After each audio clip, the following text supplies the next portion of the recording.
Hello बच्चों, कैसे आप सभी। तो देखो मेरे रसगुल्लों, आज के इस लेक्चर में मैं आप लोगों के सामने डिस्कशन करूंगा एल्केनो में समाव्ययता के बारे में।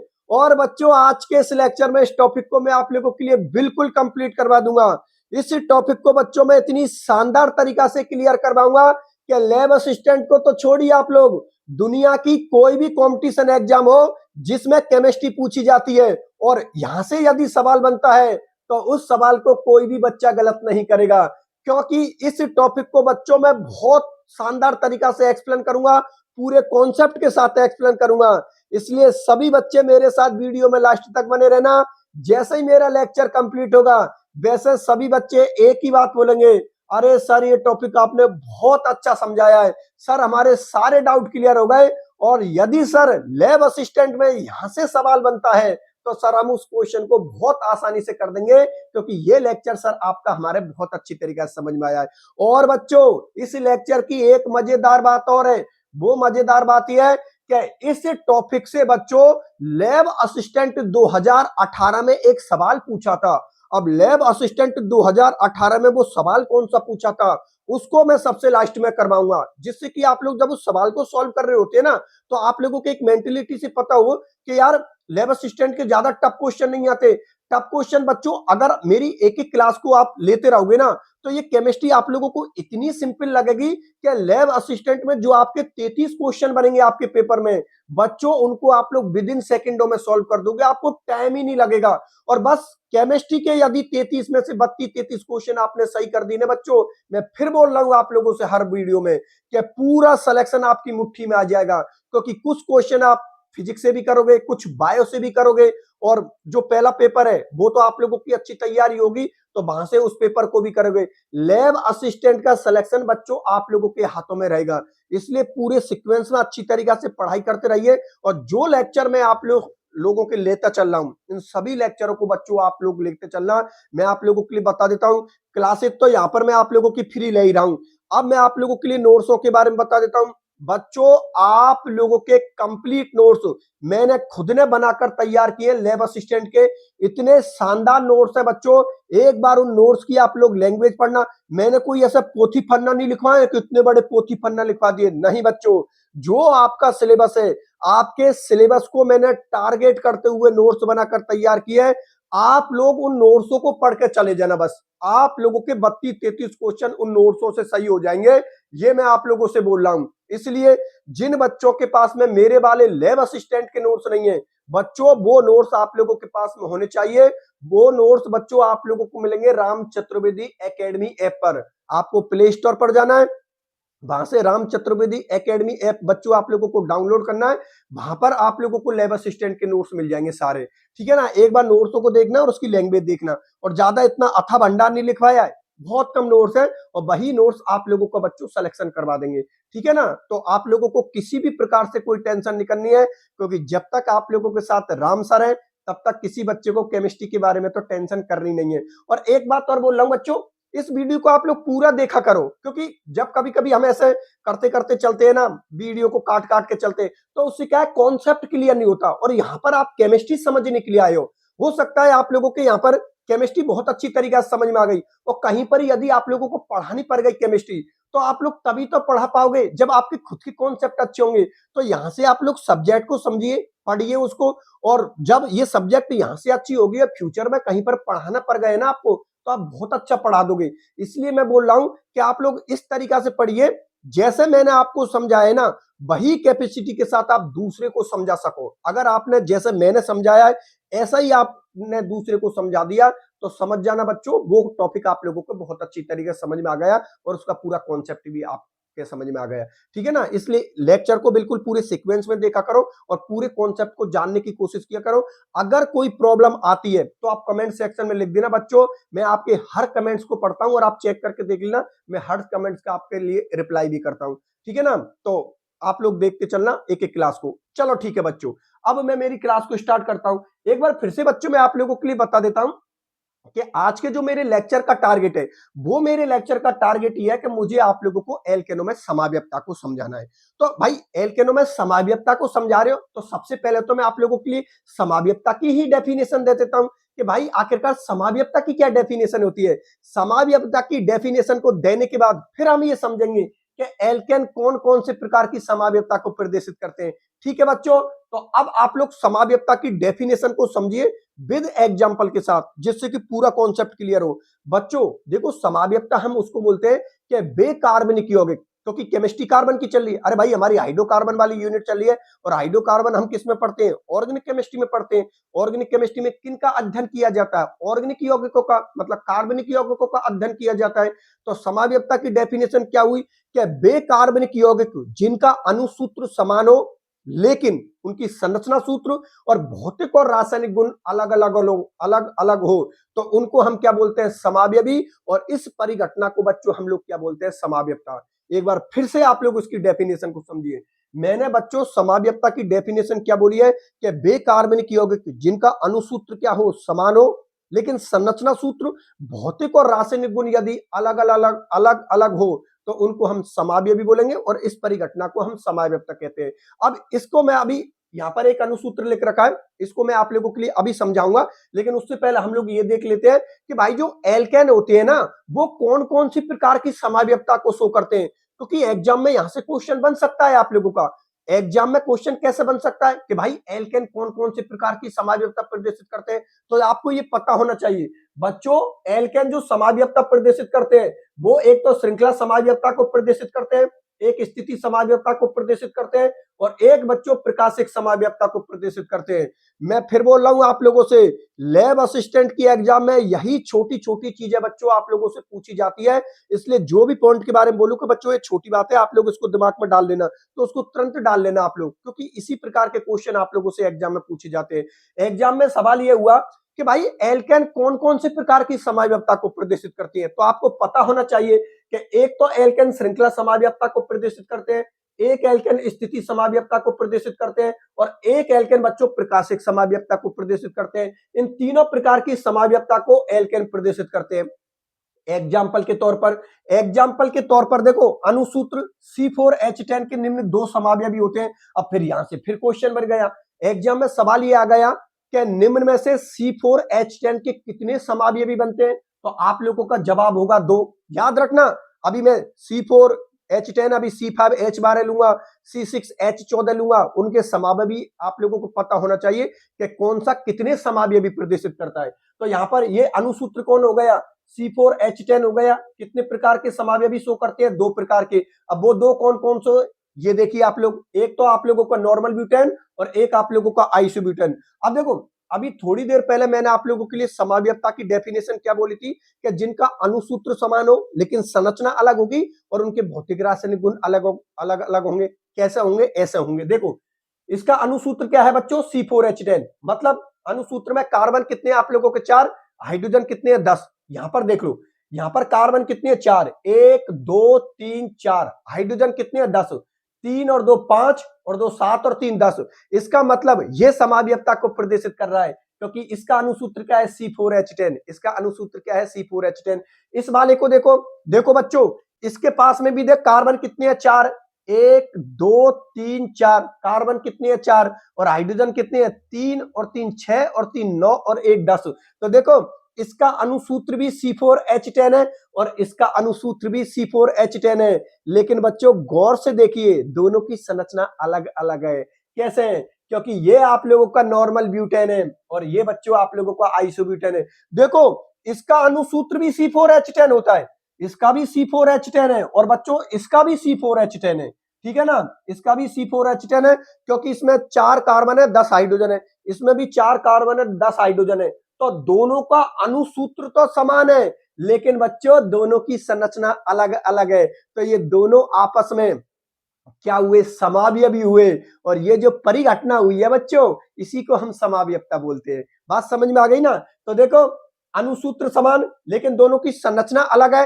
अब कॉमन सी बात है यार, संरचना यदि अलग है तो इसके भौतिक रासायनिक गुण अलग होंगे और इसके भी भौतिक रासायनिक गुण अलग होंगे, क्योंकि ये एक अलग चीज है, ये एक अलग चीज है। ये कौन है? नॉर्मल ब्यूटेन है, और ये कौन है? आइसोब्यूटेन है। तो दोनों अलग अलग चीज हो गई ना, लेकिन अणुसूत्र दोनों का सेम है।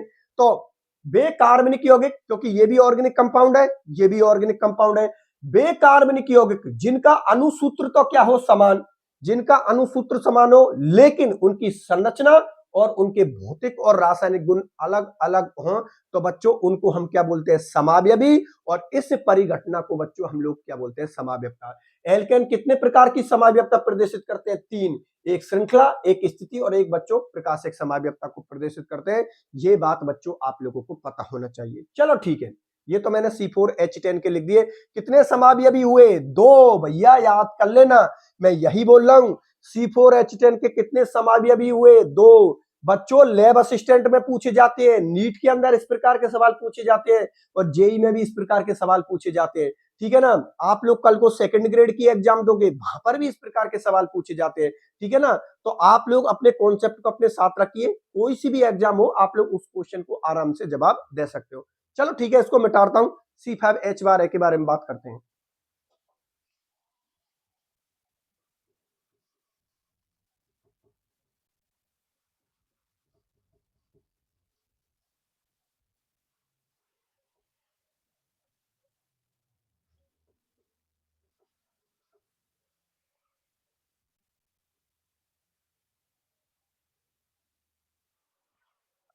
देखो बच्चों बोर्ड की तरफ, यहां पर मैंने अणुसूत्र लिखा है C5H12, ठीक है ना।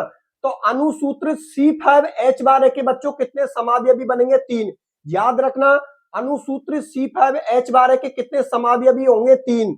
और अणुसूत्र C4H10 के कितने समावयवी होंगे, दो, जो अभी आप लोगों के लिए बताए हैं। तो इन अणुसूत्र को याद रखना, C5H12 एग्जाम में सवाल आ गया, अणुसूत्र C5H12 के निम्न में से कितने समावयवी होंगे। तो बच्चों आप लोगों को कितने पर टिक करना है, तीन पर टिक करना है, ठीक है ना। अब वो तीन समावयवी कौन कौन से हैं, आप लोग देख लो। C5H12 के एक तो नॉर्मल पेंटेन होता है, एक आइसोपेंटेन होता है और एक बच्चों नियोपेंटेन होता है। इसका भी अणुसूत्र क्या होगा, तो C5H12, इसका अणुसूत्र क्या होता है, C5H12। इसका भी बच्चों अणुसूत्र क्या है, C5H12। और बच्चों इसका भी अणुसूत्र क्या है, C5H12, ठीक है ना। C5H12 चेक करके देख लेना। इन सबके अंदर पांच तो कौन है, आप लोगों के कार्बन, और 12 बच्चों क्या है आप लोगों को, हाइड्रोजन। मैं साइड में हो जाता हूं, आप लोग आराम से चेक कर सकते हो, वीडियो को रोककर सबके अंदर चेक करके देख लीजिए बच्चों। कार्बन कितने आप लोगों के, 5, और हाइड्रोजन कितने आप लोगों के, 12। बात समझ में आ गई ना। तो इन तीनों का अणुसूत्र तो क्या है, समान, लेकिन तीनों की संरचना अलग है। ये नॉर्मल पेंटेन है, ये आइसोपेंटेन है और ये बच्चों नियोपेंटेन है। तो कॉमन सी बात है, यदि इनकी संरचना अलग हुई तो भौतिक रासायनिक गुण भी अलग अलग अलग होंगे, ठीक है ना। इसीलिए ये आपस में क्या है बच्चों, समावयवी, ठीक है ना। आपस में समावयवी, और इसी परिघटना को बच्चों हम लोग क्या बोलते हैं, समावयवता। इसी परिघटना को हम लोग क्या बोलते हैं, समावयवता। सारे बच्चों का ये कॉन्सेप्ट क्लियर होना चाहिए। बात समझ में आ गई बच्चों, चलो ठीक है, बहुत अच्छी बात है। ये C5H12 की हो गई। अब मैं डिस्कशन करूंगा C6H14 की, तो देख लो, उसको भी समझा देते हैं। देख लो बोर्ड की तरफ।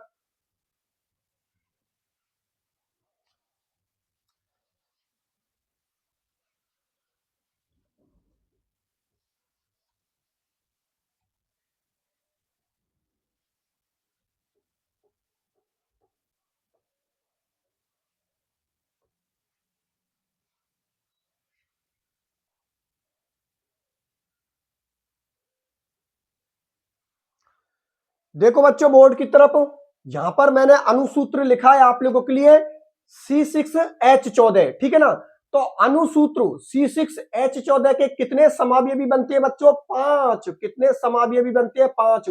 याद रख लेना बच्चों, C6H14 के कितने समावयवी बनेंगे, 5 समावयवी बनेंगे। और मेरी तरफ से इसको इंपॉर्टेंट कर देना बच्चों, क्योंकि इस प्रकार का क्वेश्चन आपसे एग्जाम में पूछा जाता है।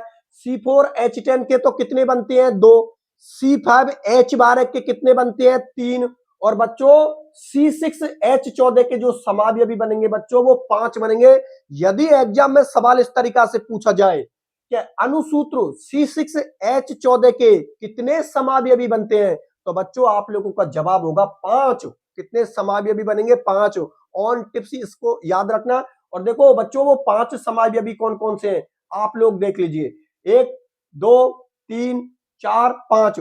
सबका आप लोग चेक करके देख सकते हो बच्चों, मैं साइड में हो जाऊंगा।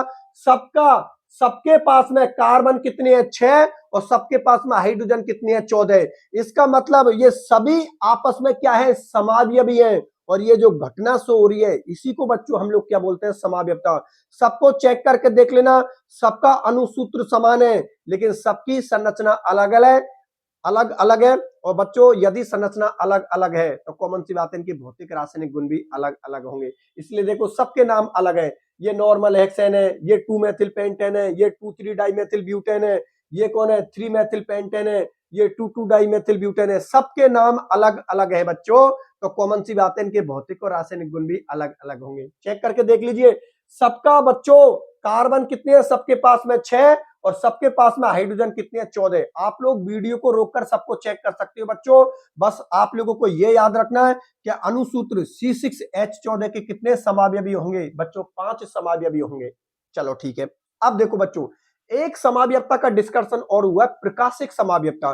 तो देखो बच्चों प्रकाशिक समावयवता वो कार्बनिक यौगिक शो करते हैं जिसमें बच्चों क्रेल कार्बन उपस्थित हो। अब आप बोलोगे सर ये क्रेल कार्बन क्या होता है? बच्चों क्रेल कार्बन हम उस कार्बन को बोलते हैं कि कार्बन से जुड़े चारों समूह यदि अलग अलग हों तो उस कार्बन को हम क्या बोलते हैं क्रेल कार्बन। और ऐसा क्रेल कार्बन बच्चों प्रकाशिक समावयवता को प्रदर्शित करता है। अब आप बोलोगे सर इसका एक एग्जांपल भी दे दीजिए। चलो ठीक है एक एग्जांपल दे देता हूं। तो देखो बोर्ड की तरफ, मैंने आप लोगों से क्या बोली है प्रकाशिक समावयवता में कि कौन शो करते हैं प्रकाशिक समावयवता को, जिनके पास में क्रेल कार्बन उपस्थित होता है। और क्रेल कार्बन किसको बोला है? कार्बन से जुड़े चारों समूह अलग अलग होने चाहिए।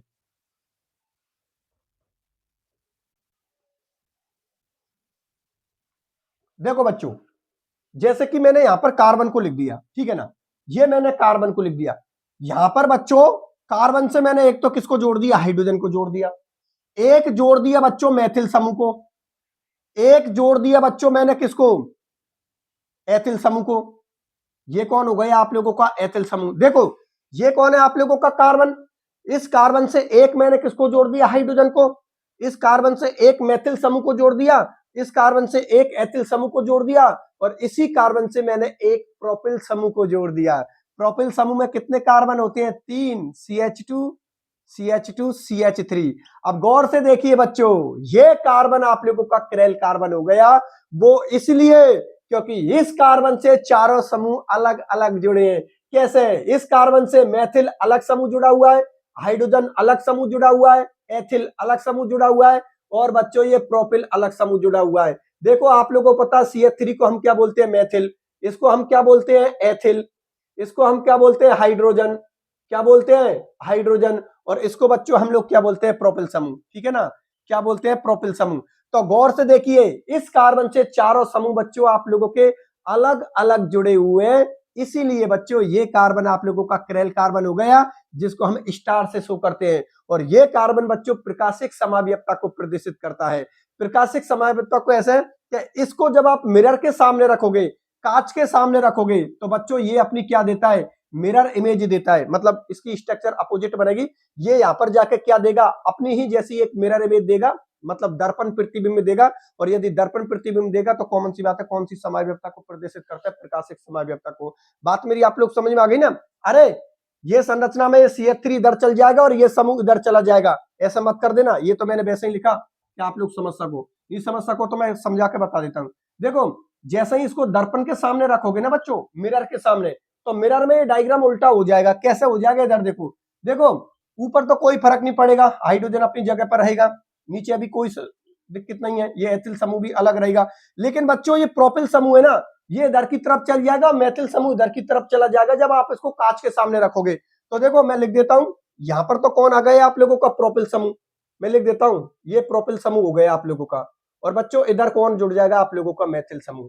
ठीक है ना, तो ये आपस में कौन सी समावयवता प्रदर्शित कर रहे हैं, प्रकाशिक समावयवता, क्योंकि दोनों ही संरचना एक दूसरे की दर्पण प्रतिबिंब में। ठीक है ना, दर्पण के सामने इसको रखोगे तो वो इस प्रकार की दिखाई देगी। और कौन सी समावयवता प्रदर्शित कर रहे हैं, प्रकाशिक। कौन है ये, एल्केन है, सारे के सारे कौन है आप लोगों को पता है, एल्केन है। बात समझ में आ गई, चलो ठीक है बच्चों। और इसी के साथ बच्चों आप लोगों की एल्केनों में जो समावयवता चल रही थी ना, ये आप लोगों की कंप्लीट होती है। लेकिन टॉपिक कंप्लीट नहीं हुआ है, आप लोगों का जो मेन टॉपिक है ना समावयवता का, ये कंप्लीट नहीं हुआ है। अभी तो आप लोगों के लिए ये है कि के श्रृंखला स्थिति और प्रकाशक के बारे में।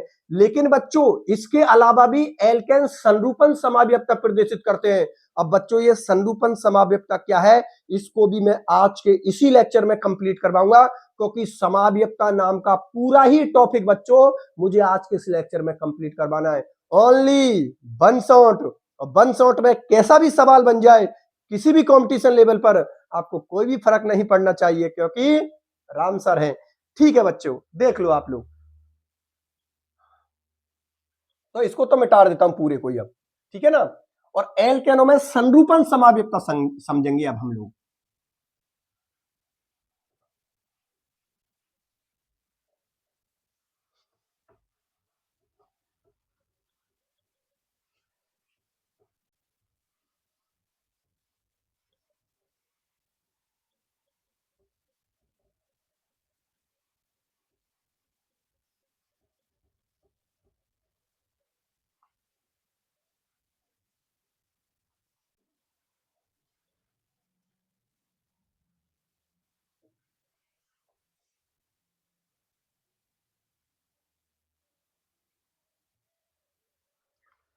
देखो बच्चों बोर्ड की तरफ, अब मैं आप लोगों के लिए एल्केनों में संरूपण समाव्यक्ता को समझाता हूं। और बच्चों मैं आप लोगों के लिए बता देता हूं, एल्केनों में संरूपण समाव्यक्ता से रिलेटेड बच्चों लैब असिस्टेंट 2018 में एक सवाल पूछा था।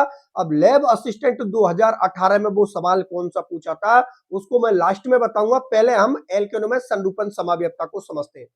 सबसे पहले तो मैं आप लोगों के लिए कॉन्सेप्ट बताता हूं।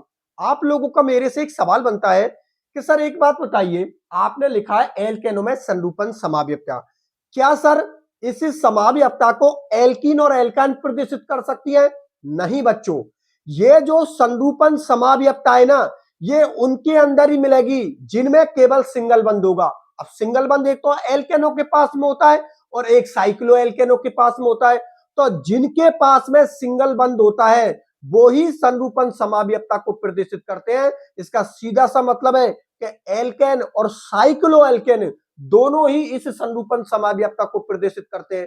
फिर आपका सवाल बनता है मेरे से कि सर एल्केनों में ऐसी क्या बात है जिसकी वजह से वो संरूपण समाव्यक्ता को प्रदर्शित करते हैं, और सर एल्कीन और एल्कानों में ऐसी क्या बात नहीं है जिसकी वजह से वो संरूपण समाव्यक्ता को प्रदर्शित नहीं कर सकते? तो देखो बच्चों, एल्केनों के पास में सिंगल बॉन्ड होता है, और जो सिंगल बॉन्ड होता है ना उसको चारों ओर घुमा सकते हो। कैसे, मैं अभी आप लोगों के लिए बताता हूं। देखो बच्चों, मैं यहां पर ध्यान से समझना, पूरे कॉन्सेप्ट के साथ समझना आप लोग। देखो बच्चों, पूरे कॉन्सेप्ट के साथ समझना। जैसे कि मेरी कोई एक सतह है, ठीक है ना, आप लोग नॉर्मल तरीका से समझिए। मैं आप लोगों को लिए यह समझा रहा हूं कि एल्केन संरूपण समाव्यक्ता को क्यों प्रदर्शित करते हैं और एल्कीन और एल्कान क्यों नहीं करते। तो देखो बच्चों, ये कोई हम लोगों का कार्बनिक यौगिक है, ठीक है ना, और इसमें केवल एक ही बंध है। ये जो कॉपी का पन्ना है ना बच्चों, ये हम लोगों का कोई कार्बनिक यौगिक है, ठीक है ना। और ये जो पेन है ना, पेन एक बंध को शो कर रहा है। अगर एक पेन है तो एक बंध को शो करेगा, और ये दूसरा पेन है तो डबल बॉन्ड को शो कर देगा। अरे भाई, ये कॉफी का पन्ना है ना आप लोगों का, ये बच्चों आप लोगों का कार्बनिक यौगिक है, ठीक है। और ये है ना बच्चों, ये पेन आपके एक बंध को शो कर रहा है, और यदि दो पेन ले लिए तो दो बंधों को शो करेंगे। तो देखो, ये मेरा कार्बनिक यौगिक है, इसको बच्चों मैंने एक बंध से जोड़ दिया, एक बंध से। अब इस कार्बनिक यौगिक को यदि मैं घुमाना चाहूं तो घूम रहा है, बिल्कुल बच्चों ये घूम रहा है। ये आप लोगों का जो कार्बनिक यौगिक है ना, ये आप लोगों को चारों ओर घूम रहा है। ये बच्चों आप लोगों को चारों ओर घूम रहा है। देखो, अगर ये संरचना ऐसी है तो फिर आप लोग इसको इधर घुमा दीजिए। मतलब एक अणु, एक कार्बनिक यौगिक पूरे एक एरिया में घूम रहा है, पूरी संरचनाओं के अंदर इस तरीका से घूम रहा है। लेकिन बच्चों, यदि मैं इसमें एक बंध और जोड़ दूं, मतलब सिंगल बॉन्ड से मैं यदि डबल बॉन्ड कर दूं, एल्केनों से यदि मैं इसको एल्कीन बना दूं, तो एल्कीन बनाते ही बच्चों ये मेरा हो गया दूसरा बंध। ये क्या हो गया मेरा दूसरा बंध? क्या ये दूसरा बंध हो गया? अब इसको मैंने इस तरीका से जमीन में गाड़ दिया। अगर मैंने इसको जमीन में गाड़ दिया तो क्या मैं इसको घुमा सकता हूं? अब नहीं घुमा सकते आप। अगर अब घुमाओगे तो कॉपी का पन्ना आप लोगों का फट जाएगा। देखो बच्चों, जब केवल एक बंध था ना, तब ये चारों ओर घूम रहा था इस तरीका से। लेकिन जैसे ही बच्चों मैंने इसमें दूसरा बंध लगाया, मतलब सिंगल बॉन्ड से जब मैंने इसको डबल बॉन्ड किया और इस तरीका से जमीन में गाड़ दिया, अब इसको बच्चों आप लोग नहीं घुमा सकते, इसका मतलब अब इसमें मुक्त घूर्णन संभव नहीं है। पहले सिंगल बॉन्ड था तो वो चारों ओर घूम रहा था, मतलब मुक्त घूर्णन संभव था, लेकिन जैसे ही डबल बॉन्ड आया बच्चों, उनका मुक्त घूर्णन क्या हो गया, बंद हो गया। किसकी वजह से, इसी डबल बॉन्ड की वजह से। इसलिए याद रखना बच्चों, जो संरूपण समायुक्तता को वो बंद शो करते हैं जिनके वो ऑर्गेनिक कंपाउंड शो करते हैं जिनके पास में सिंगल बॉन्ड होता है, और सिंगल बॉन्ड एक तो एल्केनो के पास में होता है और एक साइक्लो एल्केनो के पास में होता है। देखो इस तरीका से किसी भी तरीका से घुमा सकते हो, ठीक है ना। तो सीसी एकल बंध, अरे भाई एल्केन किसको बोलते हैं, कार्बन और कार्बन के बीच में सिंगल बॉन्ड होता है, उसको सीसी एकल बंध बोलते हैं। अगर वो चारों ओर घूम रहा है, एक ही अणु अगर अलग अलग डायरेक्शन, अलग अलग दिशा प्राप्त कर रहा है, तो उसी को हम क्या बोलते हैं, संरूपण समावेता। और डेफिनेशन में भी यही बोल रखी है। देखो बच्चों ध्यान से समझना, यहां पर क्या बोल रहा है, एल्केनो में संरूपण समावेता में क्या, सीसी एकल बंध। क्यों, क्योंकि एकल बंध में मुक्त घूर्णन संभव होता है, अभी समझाया है। सीसी एकल बंध के मुक्त घूर्णन के परिणाम स्वरूप अणु कई विविधताओं को प्राप्त करता है। अरे भैया अगर चारों ओर घुमाओगे तो एक ही अणु बहुत सारी विविधताओं को प्राप्त करता है। देखो पहले ये कहा था, ये अणु यहां पर था, फिर घुमाया ऐसा हो गया, फिर घुमाया ऐसा हो गया, फिर घुमाया ऐसा हो गया, तो एक ही अणु अलग अलग दिशाओं में घूमता है, ठीक है।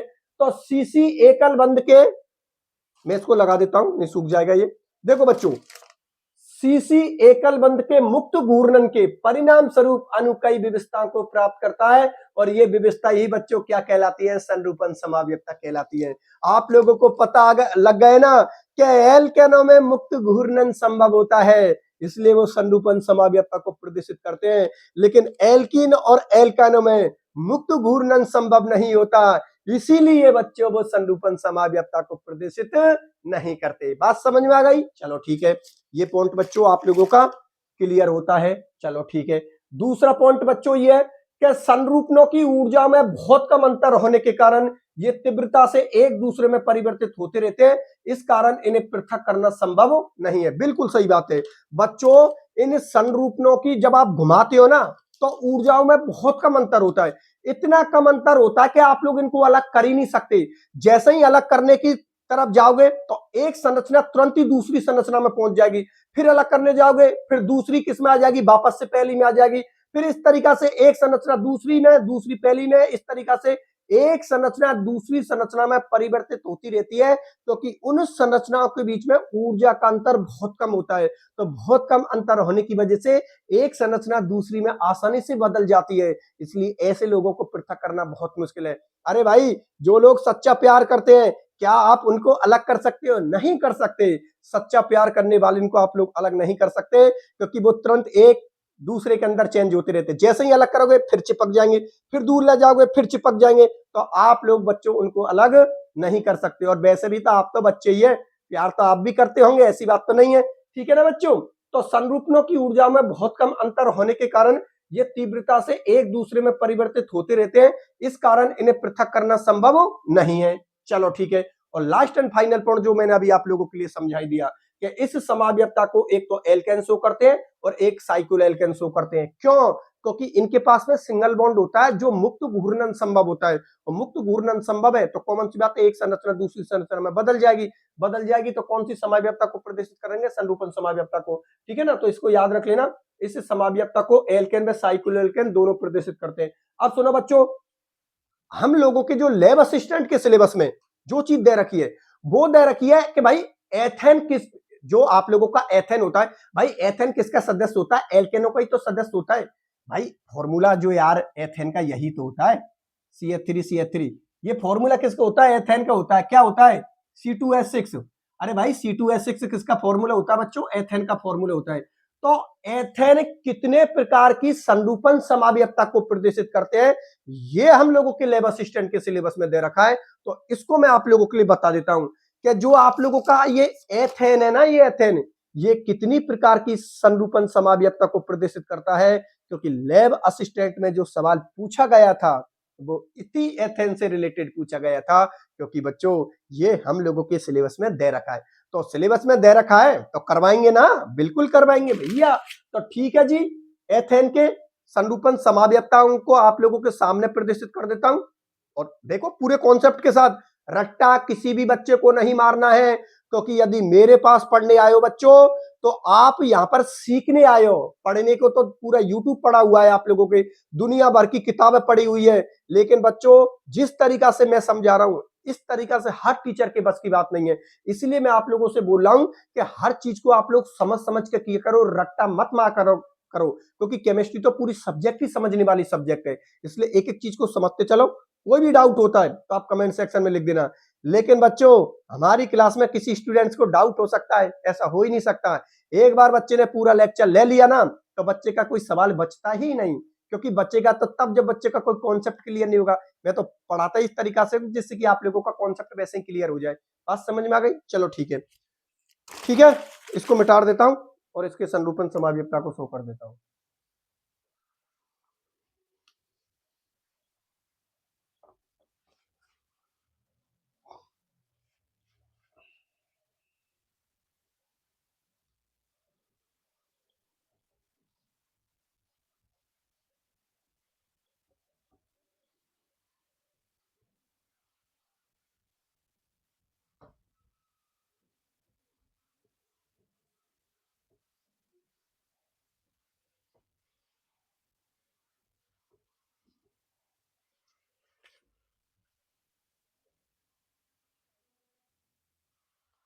देखो बच्चों बोर्ड की तरफ, इस एग्जाम्पल को बच्चों आप लोग बहुत ध्यान से समझ कर चलना, क्योंकि इस एग्जाम्पल को मैं आप लोगों के लिए बहुत शानदार तरीका से समझाऊंगा।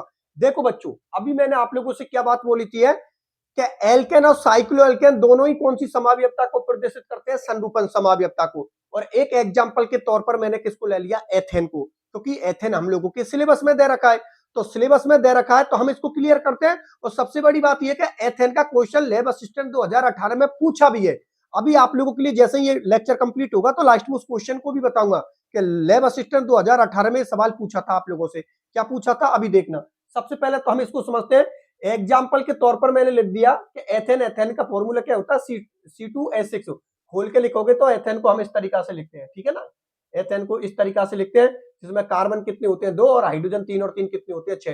तो एथेन को निम्न प्रकार से प्रदर्शित किया जाता है। और एथेन के निम्न कितने संरूपण बनते हैं? 2 संरूपण।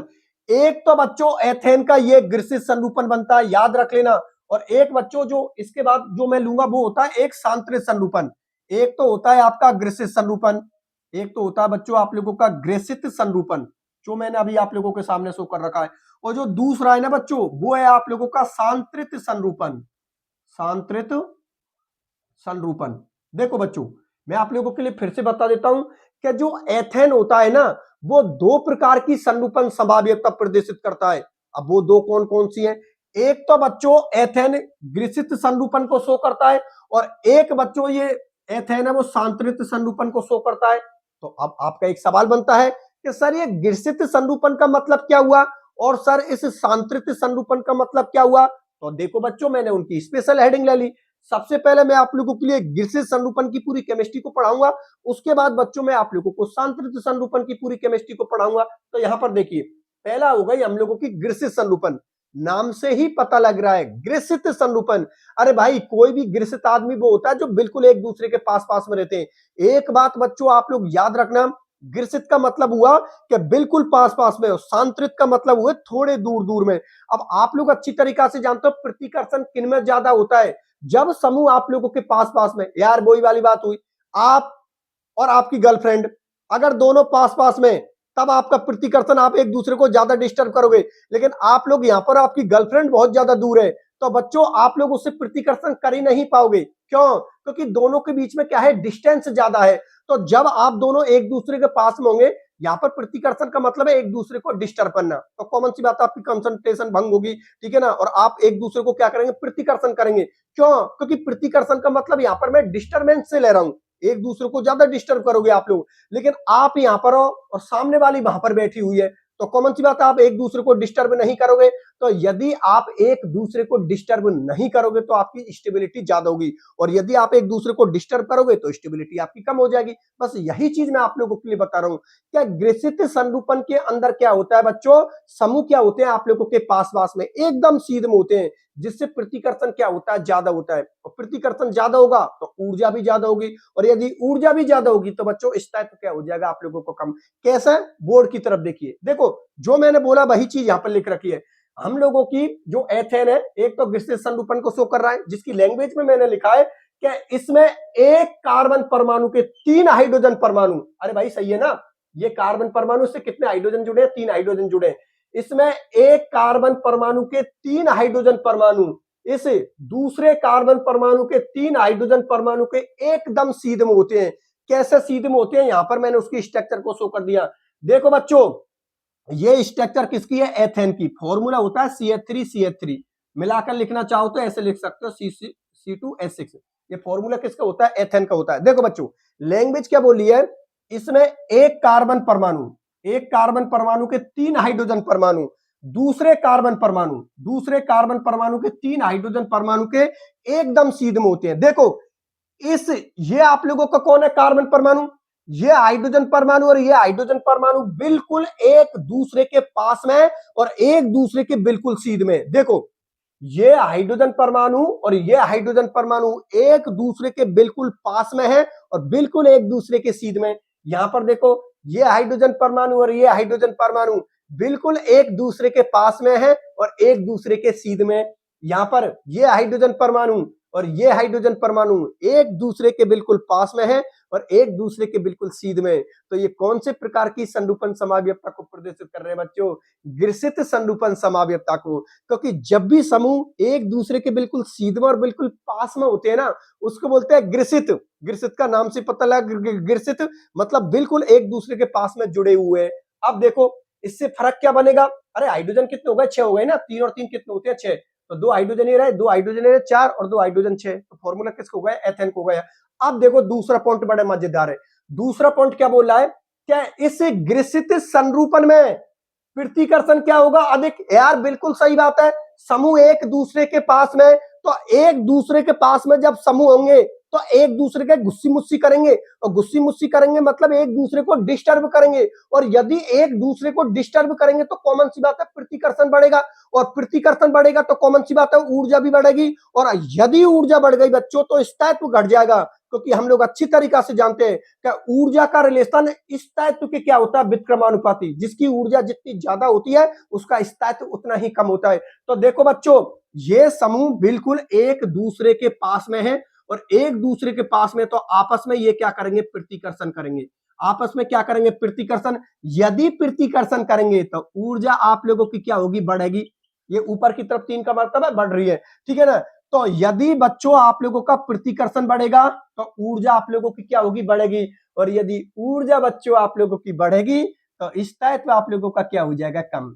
स्थायित्व घट जाता है, स्थायित्व का होगा घट जाएगा। इसीलिए इसमें प्रतिकर्षण अधिक होगा, ऊर्जा भी अधिक होगी, तथा स्थायित्व क्या हो जाता है? कम। किसमें? ग्रसित संरूपण में। बच्चों याद कर लेना इस पॉइंट को, that is very very important. इस ग्रसित संरूपण में प्रतिकर्षण अधिक होगा। क्यों अधिक होगा? क्योंकि समूह एक दूसरे के बिल्कुल पास में है, एक दूसरे के बिल्कुल ग्रसित है। तो यदि एक दूसरे के पास में है तो वो क्या करेंगे? प्रतिकर्षण करेंगे, और यदि प्रतिकर्षण करेंगे तो ऊर्जा आप लोगों की बढ़ेगी, और यदि ऊर्जा बच्चों बढ़ेगी तो स्थायित्व आप लोगों का क्या हो जाएगा? कम हो जाएगा। याद रख लेना। और तीसरा पॉइंट, ये पॉइंट हो गए ना क्लियर? ये पॉइंट क्लियर हो गया। अब इसमें देखो, इसमें द्वितल कोण, भाई आपस में इनका कुछ कोण भी तो होगा, तो जो कोण का मान है वो भी याद रख लेना। इनमें द्वितल कोण एक तो कितना होता है? 0 डिग्री होता है, याद रख लेना। एथेन के ग्रसित संरूपण में द्वितल कोण कौन कौन से हैं? तो याद रख लेना, एक तो 0 डिग्री होता है, एक 120 डिग्री होता है, एक 240 डिग्री होता है, एक 360 डिग्री होता है, ठीक है ना। 4 कोण होते हैं। तो देखो ये कहां गया आप लोगों का? ये एथेन है। इसके ग्रसित संरूपण में बच्चों जो द्वितल कोण होते हैं वो 4 होते हैं। एक 0 डिग्री होता है, एक 120 डिग्री होता है, एक 240 डिग्री होता है, एक 360 डिग्री होता है। अब आप बोलोगे सर द्वितल कोण का मतलब क्या हुआ? अरे भाई ये इस तरीका से आपको पता है इसमें मुक्त घूर्णन संभव है, तभी तो वो संरूपण समावयवता को प्रदर्शित कर रहा है। तो इस तरीका से जब वो घूमता चलेगा ना, अरे भाई जो संरूपण समावयवता होती है ना, वो वही यौगिक शो करते हैं जिनमें मुक्त घूर्णन संभव हो। तो मुक्त घूर्णन में जैसे माना कि एथेन ऐसे घूम रहा है, एथेन घूम रहा है और माना कि यहां पर रुक गया, और माने कि ये 0 डिग्री कौन हुआ, तो तुरंत आप लोग कह दोगे कि कौन सा संरूपण है, ग्रिसिस संरूपण है। फिर 0 से कितने पर आ गया, 120 पर। जैसे ही 120 पे आ गया आप लोग समझ जाना कौन सा संरूपण होगा, ग्रिसिस। फिर घूमा, फिर कितने पे आ गया, 240 पे। 240 की पोजीशन देखते ही समझ जाना कौन सा है, एथेन का कौन सा संरूपण है, ग्रिसिस। और फिर कितने पर आ गए, 360 पर। तो कॉमन सी बात है, 360 भी क्या होता है, एथेन का ग्रिसिस संरूपण होता है। फिर इसी तरीका से ये चलता चलेगा, 0, 120, 240, 360, ऐसे घूम करेगा। कितने कोनों पर घूमता चलेगा, 4 कोनों पर, 0, 120, 240 और 360। सबके बीच में कितने का अंतर आ रहा है, 120 का अंतर आ रहा है। देखो 0 से 120, फिर 120 और ऐड कर दीजिए 240, फिर 240 में 120 ऐड और कर दीजिए 360। तो सभी कोनों के बीच में बच्चों 120 का अंतर आ रहा है आप लोगों का। बात समझ में आ गई ना। तो इस तरीका से इनमें मुक्त घूर्णन होता रहेगा। और मुक्त घूर्णन में यदि कौन 0 डिग्री आ रहा है, 120 डिग्री आ रहा है, 240 डिग्री आ रहा है, 360 डिग्री आ रहा है, तो समझ लेना बच्चों को वो कौन सा संरूपण होगा, वो होगा आप लोगों का ग्रिसिस संरूपण। किसका, यहाँ पर बात एथेन की हो रही है तो वो एथेन का हो जाएगा, कोई और हुआ तो उसकी बात हो जाएगी। बात समझ में आ गई, चलो ठीक है, ये पॉइंट आप लोगों को क्लियर हुआ। अब ग्रिसिस संरूपण तो आप लोगों का क्लियर हुआ। अब मैं डिस्कशन करूंगा बच्चों सांतरित संरूपण के बारे में। तो देखो सांतरित संरूपण को भी आप लोगों के लिए समझा देता हूं।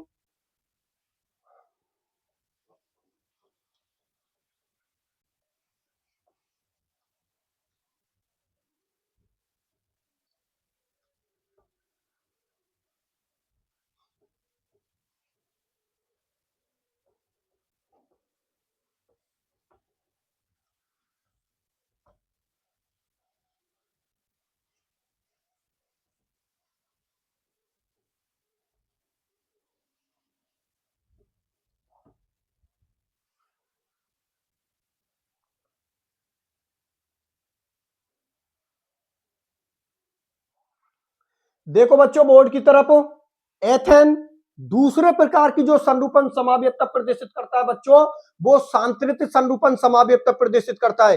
अब आप बोलोगे सर ये सांतरित संरूपण क्या है। अरे भाई तो एक बात बताइए, ग्रिसिस संरूपण में हाइड्रोजन परमाणु एक दूसरे से चिपक कर बैठे थे बिल्कुल पास पास में, तो प्रतिकर्षण क्या था, ज्यादा। और अब की बार वो हाइड्रोजन परमाणु एक दूसरे के बिल्कुल बीच में रहेंगे, बीच मतलब थोड़ा दूर रहेंगे। और यार एक बात बताइए, यदि दो समूह यदि दूर दूर है तो कॉमन सी बात है वे एक दूसरे को कम डिस्टर्ब करेंगे, और यदि कम डिस्टर्ब करेंगे तो कॉमन सी बात है उनमें प्रतिकर्षण कम होगा, और यदि प्रतिकर्षण कम होगा तो कॉमन सी बात है उनकी ऊर्जा भी कम होगी। और प्रतिकर्षण ऊर्जा यदि कम हुई तो बच्चों स्थायित्व आप लोगों का बढ़ जाएगा। इसलिए जो सांतरित संरूपण होते हैं वो ग्रिसिस संरूपणों की तुलना में ज्यादा स्थायी होते हैं। ये बात आप लोगों को पता होना चाहिए। क्यों, क्योंकि इनमें प्रतिकर्षण कम होता है। कैसे, ऐसे देखो सांतरित संरूपण क्या बोल रही है डेफिनेशन, देखो इसमें एक कार्बन परमाणु का हाइड्रोजन परमाणु दूसरे कार्बन परमाणु के हाइड्रोजन परमाणु के एकदम मध्य में होता है। मध्य मतलब बीचम बीच में। देखिए भैया जब हमने ग्रिसिस संरूपण देखा था तो हाइड्रोजन, एक हाइड्रोजन यहां पर था, तुरंत उसके पास में दूसरा हाइड्रोजन था। लेकिन बच्चों सांतरित संरूपण में देखो यहां पर एक हाइड्रोजन यहां पर है तो दूसरा हाइड्रोजन उसके बीचम बीच में। और यदि बीचम बीच में बच्चों तो फिर यहां पर एक दूसरे को वो डिस्टर्ब नहीं करेंगे। क्यों, क्योंकि दूरी ज्यादा है। अब दूरी ज्यादा तो डिस्टर्ब कैसे करेंगे, कर ही नहीं सकते वो एक दूसरे को डिस्टर्ब, ठीक है ना। तो इसमें एक हाइड्रोजन परमाणु दूसरे हाइड्रोजन परमाणु के बिल्कुल मध्य में होता है। मध्य मतलब बिल्कुल बीच में होता है। इससे क्या होगा, इससे प्रतिकर्षण क्या होगा, कम होगा। और यदि प्रतिकर्षण कम होगा तो ऊर्जा भी कम होगी, और ऊर्जा यदि कम हुई तो स्थायित्व बच्चों आप लोगों का क्या होगा, बढ़ जाएगा। तो स्थायित्व क्या होगा, आप लोगों का अधिक होता है, ठीक है ना। तो देखो बच्चों यहां पर ये दोनों हाइड्रोजन या जो भी जितने भी हाइड्रोजन है इनमें प्रतिकर्षण क्या होगा, कम, प्रतिकर्षण कम होगा।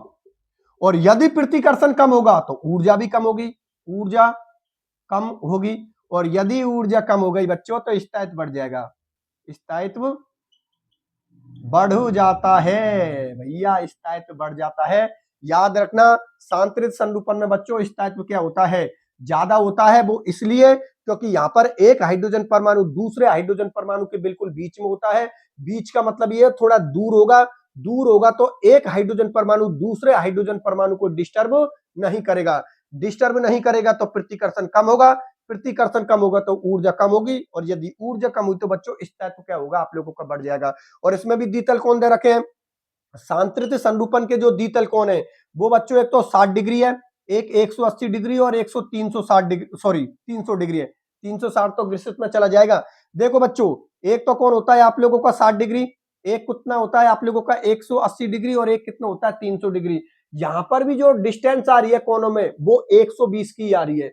60 में आप 120 जोड़िए तो कितने हो जाएंगे 180, 180 में 120 जोड़िए बच्चों तो कितने हो जाएंगे 300। तो इस तरीका से यदि आप लोग एथेन को घुमा रहे हो, इस तरीका से यदि आप लोग एथेन को घुमा रहे हो और घुमाते घुमाते यदि द्वितल कोण 60 डिग्री पर आ गया और आपसे पूछा यार ये ग्रसित संरूपण होगा या सांतरित संरूपण होगा, तो 60 डिग्री पर आते ही समझ जाना कि एथेन कौन सी संरचना में आ चुका है, सांतरित संरचना में। फिर घुमाते गए और घुमाते घुमाते 180 डिग्री पे आ गया, समझ जाना एथेन का कौन हो गया सांतरित संरूपण। फिर घुमाते गए और जैसे ही 300 डिग्री पे आया, 300 डिग्री पर आती समझ जाना कि ये कौन हो गया आप लोगों का सांतरित संरूपण। फिर इसी तरीका से 60, 180, 300, 60, 180, 300 इस तरीका से घूमते रहेंगे और अलग आप लोग कर ही नहीं सकते। क्यों? क्योंकि इनकी ऊर्जा में बहुत कम अंतर होता है। एक संरचना तुरंत ही दूसरी संरचना में बदल जाती है, इसलिए इनको पृथक करना आसान नहीं है। इसका डिस्कशन अभी थोड़ी देर पहले मैं कर चुका हूं। बात समझ में आ गई बच्चों? चलो ठीक है, बहुत अच्छी बात है। और इसी के साथ बच्चों आप लोगों के सांतरिक संरूपण भी क्लियर होता है। और सवाल ये होता है कि ठीक है सर, आ गई समझ में।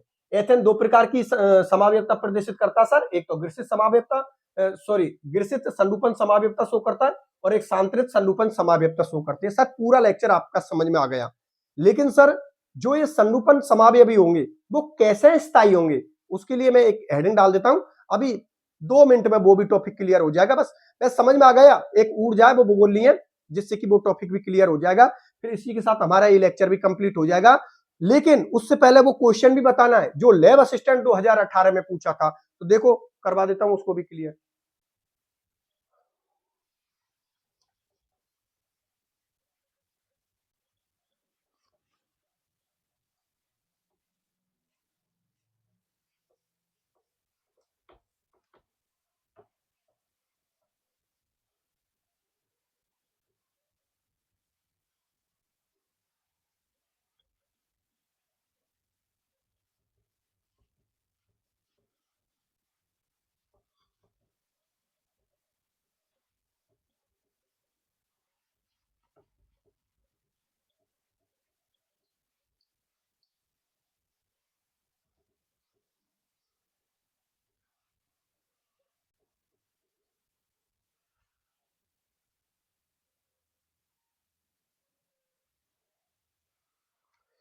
तो देखो बच्चों बोर्ड की तरफ, यहां पर मैंने आप लोगों के सामने एक हेडिंग डाल लिया है, संरूपणों का स्थायित्व।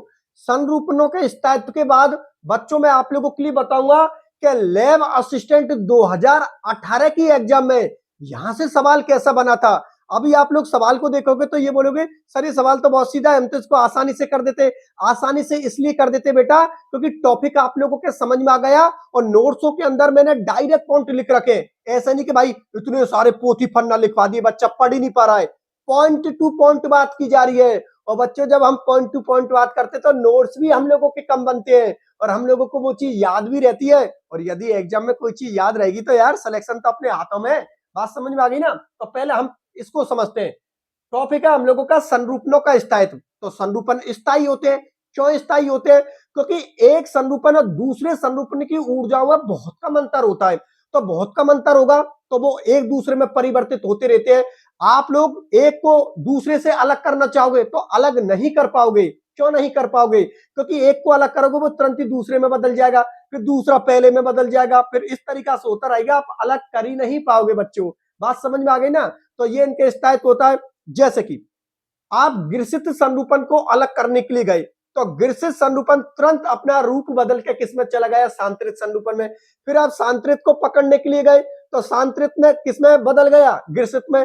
इस तरीका से एक संरचना दूसरे में बदलती रहती है, जिसकी वजह से आप लोग इनको पृथक नहीं कर सकते, अलग नहीं कर सकते। देख लो बच्चों, हेडिंग है संरूपणों का स्थायित्व। यही चीज समझाइए कि सांतरित संरूपण ग्रसित संरूपणी की तुलना में क्या होते हैं? अधिक स्थायी होते हैं।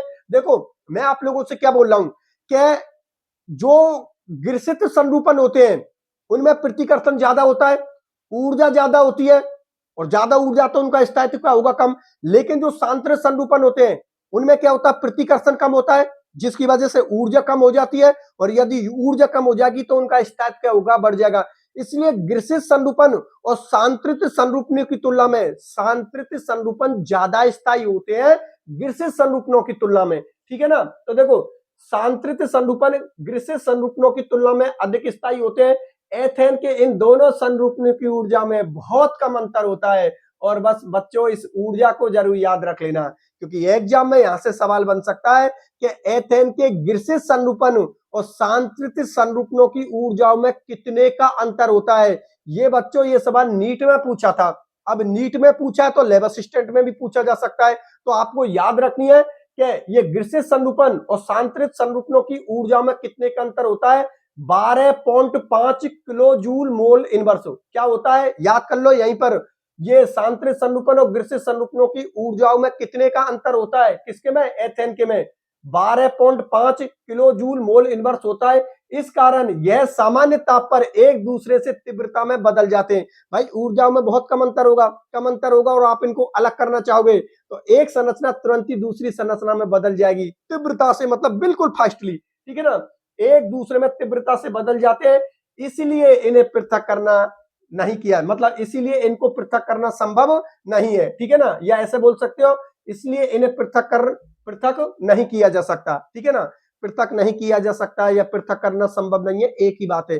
बात समझ में आ गई ना। क्योंकि एक को पृथक करने के लिए जाओगे वो तुरंत ही दूसरे में बदल जाएगा, और जब दूसरे को अलग करने के लिए जाओगे तो वो पहले में बदल जाएगा। क्यों? क्योंकि उनकी ऊर्जा में बहुत कम अंतर है। और उनकी ऊर्जा में कितने का अंतर है, 12.5 किलो जूल मोल इनवर्स। ये बच्चों ऊर्जा याद रखनी है। मैं फिर बता देता हूं, नीट में ये सवाल पूछा था तो लैब असिस्टेंट में भी ये सवाल बन सकता है आप लोगों का। चलो ठीक है, ये संरूपणों का स्थायित्व आप लोगों का कंप्लीट होता है, ठीक है। अब बात ये हुई कि भाई टॉपिक तो मैंने पढ़ा दिया, भाई मैंने तो पूरा एल्केनो में समावेयता पढ़ा दी, एल्केनो में संरूपण समावेयता भी पढ़ा दी। अब अगला सवाल आपका ये हुआ, सर एग्जाम में क्वेश्चन कैसे बनते हैं। तो जिस प्रकार के क्वेश्चन बनते हैं वो सारी बात मैं आप लोगों को बताता चला हूं कि भाई सांतरित संरूपण और ग्रिसित संरूपण की ऊर्जा में कितने का अंतर होता है, कितने का होता है, 12.5 किलो जूल मोल इनवर्स। सवाल बन सकता है, और औरों का भी डिस्कशन किया है। लेकिन लैब असिस्टेंट 2018 के आप लोग पेपर को देखना, तो लैब असिस्टेंट 2018 के पेपर में यहां से कौन सा सवाल पूछा था आप लोग देखो, और बच्चों आप इसका जवाब विद इन सेकेंडों में दे दोगे। कैसे दे दोगे, पहले क्वेश्चन को पढ़ते हैं। लैब असिस्टेंट 2018 क्वेश्चन क्या है कि एथेन के सांतरित संरूपण के विषय में सही कथन चुने। मतलब जो एथेन है ना, उसके सांतरित संरूपण के बारे में कौन सा कथन आप लोगों का सही है। 4 ऑप्शन आप लोगों के सामने है बच्चों, अब आप लोग सॉल्व कर दीजिए। आप लोग जवाब दे दीजिए, पहले तो अपने मन में आप लोग जवाब दे लीजिए कि सर इसका आंसर ये। देखो बच्चों, ऑप्शन ए क्या बोल रहा है, ये ग्रिसित संरूपण के बराबर स्थायी होते हैं, नहीं, ऊपर ही बोला है आप लोगों से। सांतरित संरूपण ज्यादा स्थायी होते हैं ग्रिसित संरूपणों की तुलना में। इसका मतलब ए हम लोगों का आंसर नहीं हो सकता। बी, ग्रिसित संरूपणों से ज्यादा स्थायी होते हैं, बिल्कुल सही बात है भाई। जो आप लोगों के सांतरित संरूपण होते हैं वो ग्रिसित संरूपणों की तुलना में क्या होते हैं, ज्यादा स्थायी होते हैं। मैं दोबारा पढ़ देता हूं, ये सांतरित संरूपण होते हैं, ये ग्रिसित संरूपणों की तुलना में क्या होते हैं, अधिक स्थायी होते हैं। और यही आप लोगों का है कि ये जो सांतरित संरूपण है ये ग्रिसित संरूपणों से क्या होते हैं, ज्यादा स्थायी होते हैं। मतलब बच्चों आप लोगों का ऑप्शन नंबर बी आप लोगों का आंसर है। क्यों है आंसर, क्योंकि हम लोगों को सही कथन चुनना है। तो सही कथन में बी क्या बोल रहा है कि ग्रिसित संरूपणों से ज्यादा स्थायी होते हैं, बिल्कुल सही बात है। ग्रिसित संरूपणों से ज्यादा स्थायी कौन होते हैं आप लोगों के, सांतरित संरूपण, ठीक है ना। सी को देखना चाहो तो देख लो, वैसा आंसर तो आ ही गया। ये क्या बोल रहा है सी, ग्रिसित संरूपणों से कम स्थायी होते हैं, नहीं नहीं नहीं, ये तो होगा ही नहीं, क्योंकि ज्यादा स्थायी कौन होते हैं, सांतरित संरूपण होते हैं। और ये क्या बोल रहा है, अस्तित्व में नहीं है, नहीं बिल्कुल अस्तित्व में होते हैं भाई, सांतरित संरूपण बनता है। तो मतलब सब ऑप्शन आपके कट जाएंगे, और बच्चों आप लोगों का ऑप्शन नंबर बी आप लोगों का आंसर होगा कि सांतरित संरूपण ग्रिसित संरूपणों से ज्यादा स्थायी होते हैं। ये लो यार, कितना सीधा सवाल था। अब सोच के देखिए, ये सवाल यदि आप लोगों के लैब असिस्टेंट 2026 की एग्जाम में पूछ लिया तो आप तो विद इन सेकेंडों में इसको सॉल्व कर दोगे। कैसे सॉल्व कर दोगे, क्योंकि आपको पता है आपने इस लेक्चर को लिया है, आप लोगों को इसका एक एक कॉन्सेप्ट पता है, और यदि एक एक कॉन्सेप्ट पता है, लेक्चर को शानदार तरीका से लिया है, लेक्चर के पूरे नोट्स आप लोगों के पास में, क्यों? क्योंकि रिवीजन करते वक्त नोट्सों की जरूरत पड़ेगी। इसलिए मैं फिर बोल रहा हूं, सभी बच्चों के पास में बच्चों मेरे वाले नोट्स होने चाहिए। इतने शानदार नोट्स हैं, रिवीजन करते वक्त, जैसे कि एग्जाम के 2-5 दिन बचे हैं, तो बच्चों इतने बेहतरीन तरीका से नोट्स लिखवाए हैं कि पूरे नोट्सों का आप लोग आराम से रिवीजन कर सकते हो। और अगर पूरे नोट्सों को रिवीजन करके एग्जाम देने चले गए ना बच्चों, मैं आप लोगों से बता रहा हूं, आपके 33 के 33 क्वेश्चन सही हो जाएंगे। अब यार ऐसे सवाल आते हैं यार, बताओ इसको कौन ही बच्चा गलत करेगा? बिल्कुल ही मरा गिरा बच्चा होगा जिसने कुछ आता जाता ही नहीं है, इसने क्लास ली ही नहीं है मेरी, वो ही बच्चा गलत करेगा। अब मैं चलो आपसे एक सवाल करता हूं, क्या आप होते और मेरी इस क्लास को लेते तो क्या इस क्वेश्चन को गलत करते? नहीं। कोई, मैं साइड में हो जाता हूं, पूरे क्वेश्चन को पढ़ लीजिए। देखो मैं साइड में हो गया, पूरा क्वेश्चन देख लीजिए। अब मेरा आपसे एक सवाल है, यदि आपने मेरी ये क्लास ली है आज की, ठीक है ना, और यही सवाल लैब असिस्टेंट 2026 में पूछ लिया जाता, तो मैं दावे के संग बोल सकता हूं आप कोई भी बच्चा इसको गलत नहीं करता। क्यों? क्योंकि क्लास ली है तो आप विद इन सेकंडों में इसका जवाब दे देते कि भैया इसका बी आंसर है। बात समझ में आ गई ना बच्चों? तो इस तरीका से आप लोगों को कॉन्सेप्ट क्लियर करना है, और बाकी का आप टेंशन मत करो। ये तो बीच बीच में जो तड़के वाले क्वेश्चन है ना, जो बीच बीच में सवाल पूछ लिए जाते हैं लैब असिस्टेंट में या नीट फिट किसी में, वो डाल रहा हूं। जिस दिन मेरी ये यूनिट कंप्लीट हो जाएगी ना, ये हाइड्रोकार्बन की यूनिट कंप्लीट करवा दूंगा ना, उसके बाद इस हाइड्रोकार्बन की यूनिट से रिलेटेड जितने भी क्वेश्चन लैब असिस्टेंट 2016 में बने हैं, उनको मैं आप लोगों के लिए बताऊंगा सॉल्व करके। लैब असिस्टेंट 2018 में जो सवाल बने इस यूनिट से रिलेटेड, वो सभी क्वेश्चन लास्ट में सॉल्व करवाऊंगा। और लैब असिस्टेंट 2022 में भी आप लोगों की एग्जाम लगी थी, उन क्वेश्चनों को बच्चों में इसी बोर्ड पर आप लोगों के लिए सॉल्व करके बताऊंगा। आप लोग बिल्कुल मेरे साथ जुड़े रहना, क्योंकि केमिस्ट्री में यदि 32 या 33 क्वेश्चन सही हो गए ना, मैं फिर बोल रहा हूं बच्चों, सिलेक्शन आपकी मुट्ठी में आ जाएगा। बात समझ में आ गई ना? तो इसी तरीका से जुड़ते रहिए, और सभी बच्चों में लिंक शेयर करते रहना, क्योंकि कर भला तो हो भला। इस कॉन्सेप्ट को याद रखना, अगर दूसरे के बारे में अच्छा सोचोगे तो भगवान आपके साथ भी अच्छा ही करेगा।